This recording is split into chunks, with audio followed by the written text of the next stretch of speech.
So it is absolutely an important tool set or toolkit in any security researcher's, toolbox. Basically, if you want to understand a certain kind of attacks, so let's say I'm wondering what sort of attacks do Windows systems get, then I will configure my honeypot to emulate some of the services that are offered by Windows. I may weaken it a bit just to give a chance for people to actually come in and see what they will do once they have access to a system. And from there, I can collect malware samples. I can have network traffic. Depending on what you want to do, these things are very, very useful. In addition, if you're talking about honeypot within an enterprise, these are very useful detection tool, which means that maybe you have done a lot to secure your organization.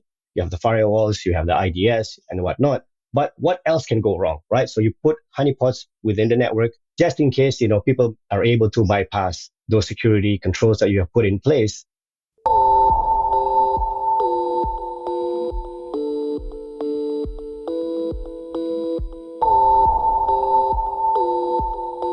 You're listening to Ping, a podcast by APNIC discussing all things related to measuring the internet.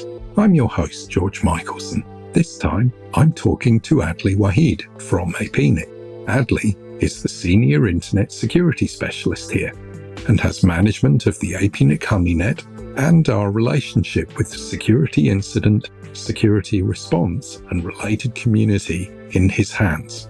We've discussed Adli's work before on Ping, as well as the Global Cyber Alliance Honeynet with Leslie Daigle, a very similar project. This time, Adli is reviewing what's been happening across 2025, as seen by the Honeynet, and the future plans for this community investment in security and threat analysis. Adli, welcome back to Ping. Thank you, GGM. Nice to meet you again. So, it's been a while since you were on Ping last. You spoke to us last year, I believe. Yeah, about a year ago. Can't remember exactly when, but yes, we did have a chat about the project last year. Now, I've known you for, it's going to be 11 years now that you've been working in APNIC as our security specialist and the frontline agent out there fighting the forces of badness in the world. How about we talk a little bit about where we're at? What's actually happening in the world? What's the state of play? Well, a lot is going on in security, obviously, GGM. So I got my 10-year celebration last year at APNIC. On one hand, we are seeing more or less the same issues at play. I mean, people are struggling with, how to patch their machines, how to improve security. We're getting a lot of requests to help folks to organize security within organizations, how to coordinate security, and so on and so forth. The main reason for that is that there has not been any slowdown in terms of attacks that are out there, leading to breaches of information. Ransomware is still keeping people awake at night. Just difficulties in dealing with vendors who don't really care so much about security, unfortunately, until today. So you were previously on the board of FIRST, which is an international organization aimed at looking at this problem. It's the incident response community, isn't it? Yes. So FIRST is the Forum of Incident Response and Security Teams. It is a global organization for CSIRTs around the world. What's very interesting is that many of the members from our region consist of national CERTs. Right. Whereas in Europe or in the United States, you have membership that comprises of those from the enterprises like the banks and the hospitals. So it's quite a classic divide culturally between the Asia-Pacific region, Europe and America, that they tend to go to private industry, private sector solutions, and we tend to see the need for structural behavior inside the state. I think there's more concern about the potential strategic risks to state enterprise. It's maybe also because we just have more legacy monopoly telco in play here. We have an awful lot more people that are still essentially using centrally managed networking. I don't know. What do you think? The way I see it is that I feel that here in the Asia Pacific region, first of all, there is a gap. Those who have the means to do security and those who don't. Perhaps, people who are working for banks or financial institutions or the oil and gas organization, they invest in security because their peers in Europe or in the States focus on security. They're in an international community where industry best practice is to do this, and they just know that if they want to do financial services in Europe, they have to be active in this space. That's right, yeah. And for a lot of economies in our region, the starting point of having anything security at the national level begins with the national CERT. It is a bit more top-down-ish. Yeah. So a lot of my work in the beginning has been focusing on national certs, and there are now many national certs who are like, okay, we need to now expand this idea of doing security to the smallest unit within the country. You can kind of see this as low-hanging fruit. The national CERT talks to the oil sector, the industry, fintech that are ready to do it and already doing it. They build critical mass, and then they go out to the smaller ISPs, the education sector, small industry, and say, hey guys, you need to lift your game up a bit. Absolutely. And some of the certs that we work with, GGM, especially in the Pacific Island nations, or even in some of the least developing countries, the cert are not that big. Just 2-3 people doing pretty much everything. So they really need to increase the pace so that organizations within the country have some capabilities. And most importantly, start to do security or invest in security. But that's actually been an initiative APNIC's been undertaking for a number of years now, isn't it? Going into regional, remote, small island communities in the Pacific and helping them bootstrap some sense of ownership of the problem in their own territory. And I think we are seeing some good results. Obviously, you can look at, more certs exist within our region, and some of them have become members of FIRST and AP CERT as well. So we are making the links so that the small communities get access to the bigger communities. So there's more knowledge sharing, more information exchanges and whatnot. At the same time, I think through some of the activities that we do at APNIC conferences, like the security track, we've been trying to link the CERT communities and the telcos and ISPs communities, telling them that you guys really need to bridge the gap between them. Yeah, bridge the gap. We are all friends. We need to help one another. If we are not talking to one another, then, there could be some victims out there who are struggling, who are being attacked, like the hospitals, like the schools, where they don't have any expertise whatsoever. So you were on the board, but you're no longer on the board, but you're working in community building and education areas in FIRST, I believe. I stepped down in 2018 just because, there's so much to do at APNIC itself. So I don't need any additional responsibility. However, I still do engage with some of the working groups or some of the initiatives like the fellowship program where they have new teams joining FIRST. So I do help, the fancy word is mentor, but basically just, helping out, connecting people and whatnot. And every now and then I volunteer to help the program committee for the annual conference that happens in June. I have to say, people, if you're listening to this, you need to invite Adli to a workshop where you role play bad things happening in public communication. He is brilliant. He goes through all the stages of dress up on a video link, from naive techie all the way to president of the country in a full-on military uniform, to get us in the vibe for doing the work. He's brilliant at hosting those kinds of workshops. But listen, Adli, the reason we're here is kind of a bit more for measurement, and you have a long baseline activity that you've been doing in APNIC around capturing traffic that's out there that we wouldn't want to see. Can we talk a little bit about this? Yeah, sure. So I assume that you're talking about my Honeynet project. I am. Yes. Yeah, so we've been running the project for how long now? Maybe 6-7 years already. It's in production. How many nodes do you have in this? As of last year, we hit 400 nodes. Wow. Around the region. Yeah, that's quite a bit. I mean, we started with like 20, I remember, remember. So for people who aren't in the security space, can you just describe a little bit what is the idea between a node in a Honeynet and the Honeynet as a whole? What are we really talking about here?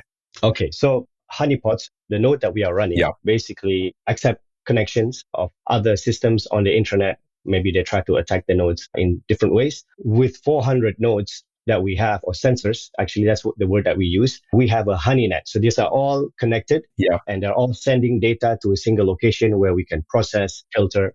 So a honeypot would look to somebody out on the network who's sending packets and probing. It would look like a badly run machine. It would have open ports that it can connect to. It would have responses that say, I'm running very old software with lots and lots of holes and opportunistic bugs. It would present a login prompt where you could log in on virtually any password. It would look like a badly run machine. And we're not saying people should deliberately go and put up real badly run machines, but a honeypot looks like a badly run machine. And it's not just that it's like the front door. These systems will actually pretend to give you web pages, pretend to give you a login, won't they? So it is absolutely an important tool set or toolkit in any security researcher's toolbox. Basically, if you want to understand a certain kind of attacks. So let's say I'm wondering what sort of attacks do Windows systems get. Then I will configure my honeypot to emulate some of the services that are offered by Windows. I may weaken it a bit just to give a chance for people to actually come in and see what they will do once they have access to a system. And from there, I can collect malware samples. I can have network traffic. Depending on what you want to do, these things are very, very useful. In addition, if you're talking about honeypot within an enterprise, these are very useful detection tool, which means that maybe you have done a lot to secure your organization. You have the firewalls, you have the IDS and whatnot. But what else can go wrong, right? So you put honeypots within the network just in case, people are able to bypass those security controls that you have put in place. So it's kind of like a device that you would have on your own network that would see if someone had opportunistically attacked a real system you ran and were now looking for other targets inside your network. So you could use it both to measure badness out in the world and to measure, has somebody put a bad thing inside me? That's right. So the honeynet that we run are honeynets that are out there on the wild world, the wild internet, basically. So we get a lot of hits. However, there is a use case for honeypots to be running inside organization for detection purposes. And we do this in some of our training as well, which I will speak later on. These things don't get turned off and on. They're not like 9-to-5 services, right? You're running these continuously. Yep. 24/7, 365, all the time. Yeah. And they're producing reams and reams of data. What do you actually do? Do you have a method of collecting this data and processing this data? Yeah. So when you run honeypots, especially if you run honeypots in a large scale like we do, you have to think about how to collect all this data that the honeypots are collecting or seeing and have some mechanism to, process them. So we have a database. We use Elasticsearch basically to collect all this data. And from there, we do some manual work to process all of it. We automate then by sending this data to other systems, and the thing is, the more honeypots that you have, the more data that you will collect, and you have to really know what to do and how to deal with them so that they become useful and you can pick out the interesting bits so that you can action them. And that's what we do as well. We're not just collecting data for the sake of collecting data. We want to action some of this observation so that people can take care of fix some of the problems that we're seeing. Yeah. One of the federated outcomes that people might not know about is that we take a feed from your honeypot facility and integrate it into the Dash system along with Origin AS and member data so people can see inside their dashboard their own health. They can get a handle on whether there are packet flows originating from them into the wider world. It's a nice thing to do, but you also federate with other people as well, don't you? There's really quite a big community of honeypots out there. Absolutely. So I think GGM and maybe those who are listening is aware of this problem of reporting abuses or reporting incidents, right? We have to use every possible ways to reach out to folks to tell them that there is a potential issue here that you have to look into or fix. On one hand, our members. So anything that we see from our members gets sent to Dash, and Dash will actually, now there's a feature in Dash that can alert the members. They can sign up for alerts. So every time the IP address or the ASN showed up in our honeypot, which they shouldn't because there's nothing in our honeypot to begin with, they should, take action and maybe investigate. Yeah. And we can provide maybe additional data set as well if they really want to find out what's going on. But the basis of this whole thing is that, well, we shouldn't see any traffic from you to begin with. But also we share with other organizations, especially if we need to have data to be sent to other parts of the world. So we work with Shadow Server Foundation. They take feeds from us on a daily basis. We've been doing it with them for, I think, almost 5 years. And they are also supported by the APNIC Foundation. So, it's a good collaboration. And hopefully, when they send out these feeds to other organizations in other parts of the world, the global community can benefit from our findings or data collection. And one more thing that we do, and maybe it's hard to see how useful this is, but there's a tool that many security teams use called MISP. So MISP is the MISP. Yeah. So it's a threat sharing platform. It's open source and free and developed by a group called Circle in Belgium. Those who are using this tool have the ability to subscribe to our feeds. They can just tick the box and automatically they get data from us. So I don't know how many users of MISP are out there, but there is definitely a lot that can take data from us as well. Yeah. By doing this, we hope that whatever we see gets out there, whether it's in CERTs, telcos, ISPs, the more eyes on this thing that we're seeing, maybe we can help improve the internet in a long term. What's 2025 been like so far? What's kind of the state of the world as we're speaking? Are things on the rise? Are there trends emerging here?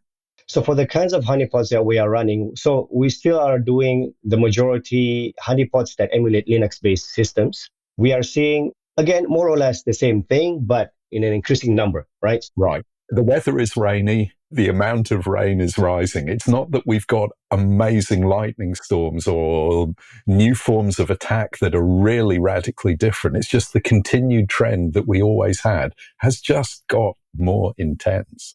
Absolutely. So just more things to deal with and a lot of traffic, definitely a lot of hits from more or less the same things, which sometimes makes me wonder if we as a community are not responding as quickly as we can, or people have given up, basically, thinking that, there's nothing much we can do. We do our best as much as we can. But at the same time, it means as well that, the criminals do get away with doing things. Yeah. Because I'm still seeing attacks that we saw maybe, 3 or 4 years ago. They went quiet for a bit. Yeah. Maybe they took a break, maybe a holiday, spend their money, and now they're back in action. So an attack like Mirai that we saw at scale all those years ago, there is still a continuing trend of Mirai bots out there. There are still attacks of that kind of system. There is still a lot of those, and I'm seeing, maybe 2 or 3 common theme. One is that these are coming from machines that were never fixed, devices that were never fixed. They hit us every day, and, all the reports that are being sent out, hopefully, they reach the right people there, but no action has been taken.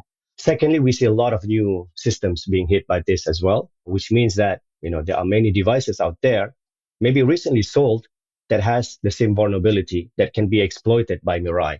So you're saying that even though we've known for almost a decade about the risks in the supply chain behind software on smart devices, you are seeing new devices being plugged in that are basically broken and crackable day one of being turned on. Yeah. Sometimes, the issue is very basic GGM. A lot of these devices, the IoTs, especially the routers and the modems, they come to the consumer with telnet turned on. Public-facing telnet. There we go. So admin or Wow. something like that. So they don't stand a chance because these bots will find them in a matter of seconds. Do you have a sense for how long it takes a new device on an IP address to be pinged actively on the net? If I plugged a device in without any firewall in front of it, how long after I turn it on before it starts to see attack traffic? Maybe less than 10 minutes. Less than 10 minutes. Oh, you're kidding. 10 minutes to secure a device. You should try it.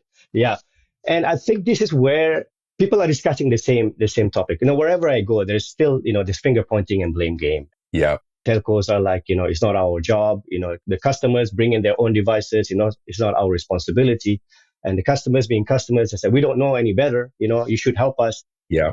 You can kind of see why in that situation, a national regulatory approach may well be appealing to a state that's worried about risk on its overall surface, because somebody has to stand up and say, okay, guys, we're all going to have to wear some pain here. This is the minimum standard. It really does take someone acting, doesn't it? Absolutely. And, there have been some good, some nice stories as well. I think last year there was an ISPs that received alerts from us and they're like, oh, okay, we didn't know about this problem before. And I think from now on, when we procure the devices for the customers, we're going to look into the security thing and maybe enhance the security before we give it to them so that, they won't get compromised. So we might start to see different approaches to dealing with this emerging in the market, in the way people attach to the network. And we may also have to start going deep down into the supply chain, talking to people who are releasing code to make sure they're on top of this kind of thing. Yeah, that's right. So I think there's been a struggle when we talk about the supply chain. If it comes from the vendor, then I think it's very tricky. The vendor has to fix the problem before they release the product. Also, it is the responsibilities of, whoever is purchasing. For example, if you're making big purchases like telcos and, ISPs, there should be somebody probably in the organization that should look into this because you are now going to be supplying this item to government, to hospitals, to users. And if they are compromised, then it could mean, security breaches, more security breaches, or DDoS attack. Right. And I mean, that loss of service, given the importance, the centrality of internet to delivery of service nowadays, this really could affect public service delivery. This could go directly to emergency services, hospital, banking, education. This is big stuff. It's big stuff. I mean, think about all these cameras that are recording, images in sensitive areas if they are compromised. I mean, maybe the botnets do not really care about those images at the moment, but they're just using it for doing DDoS attacks or spreading malware and whatnot. Right, but a state actor that was adversarial would be looking at this, rubbing their hands with glee for the opportunistic things they can do. Right. And imagine the business that they can get out of this to say that we have a lot of cameras, this amount of camera at this facility. Who would like to have access to it? It's $50 per hour or something like that. So that is still taking place. There's still an underground economy in people trading data in this kind of space. Oh, yeah, we know that for sure. Especially if you look at the ransomware incidents that have occurred in the last few months, it is still a story where, information is being shared in the underground world. People are being threatened or being blackmailed for money and whatnot. Same old story. So looking ahead, what do you see in coming years? What's kind of on the horizon here? So there's a couple of things that we are working on, GGM. This year, we will not focus so much on increasing the numbers of sensors. I think we have a good number. We'll probably try to go up to 500, but we are now doing some work in maybe changing some of the honeypots to emulate something else. So right now, as I said, we are emulating a lot of Linux systems, but maybe we go, maybe some web honeypots or some Windows honeypots. Yeah, so increase the surface of measurement to get a sense of the different classes of attacks that are taking place. That's right. And before doing that, we also have to sort of upgrade the back end as well, because I suspect once we start emulating more Windows machine or the web, we are going to get more data, more traffic. Right. So there's actually a capital investment that you have to take care of to manage this framework. It's kind of like a community benefit that APNIC is providing into the region, but it's not zero cost by any means, is it? That's true. So someone has to pay for it, in other words. In terms of collaboration, maybe last time I mentioned that we are not looking for organization to help host sensors anymore. We can do that ourselves. But there are a few people in our region, few groups in our region that works on honeypot. So we are looking at some collaboration in terms of maybe sharing training contents or developing training contents together, because there's a lot of interest for folks to do honeypots. And it's nice if, there's a community that they can work together with. Yeah.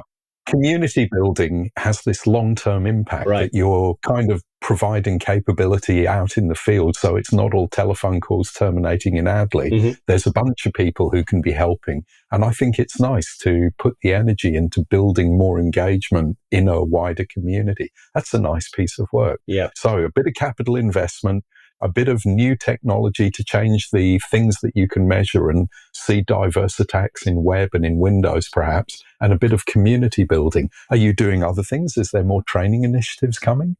Yes. So we are going to be doing a couple of training this year. So far, we have one training in Bangladesh in May at the Phoenix conference. We also have some content already on the academy. So if people are interested to play with some of the honeypots that we have, there's a lab there. This is self-managed, self-paced learning. Self-managed, self-paced learning that they can go and try things out. So that's there. But yeah, there will be a couple of workshops this year focusing on honeypots. And about that community engagement, GGM, one area that we are interested to work with folks is enhancing or developing new tools that can be deployed as honeypots. A lot of people out there who are deploying honeypots, I know, including us, we use free and open source software that is available on the internet, developed by other folks. So we are keen to maybe increase the amount of tools that are available and also enhance the tools. So maybe working with students or people who can code to develop some new tools or enhance some of the ones that we are using. So this might come up as hackathon ideas at regional NOG conferences, or it might be software development projects with students,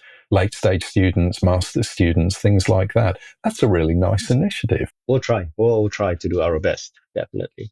Well, the one thing that we're not seeing is that there's likely to be a reduction in risk in the global internet. I mean, it feels like you're saying this is a problem that is going to be with us for the foreseeable future. That's true. And I think it's not simply because that people are not doing enough. People are doing a lot. And there's more awareness, absolutely. And there's more engagements, more regulations in security. But I think the scale of the problem, and there's multiple angles to it. Right. I was talking to some friends from the LEA community, and they're like, we are having a hard time to find and, make arrest of the criminals. Right. And people are thinking that we're not doing our job, but not realizing that this is actually a global problem. It is very difficult, very challenging to collect information, to go after the criminals. It actually goes all the way down to accuracy of registration in public records around use of resources, in accuracy of announcement. It goes down to things like filters and firewalls that you have in your network. I think this point that when you host the honeypot, you actually get exposure to the bad things in you, as well as your surface of risk from the outside world. I think we need more people to take on board that there may be measures they have to take about themselves. Maybe we have to start people filtering internal traffic and stop it going out into the world. One of the activities that we do with some of the newer certs is engaging their constituency. And I see a lot of messaging on, you have to do your bit to secure your organization, right? To secure your enterprise.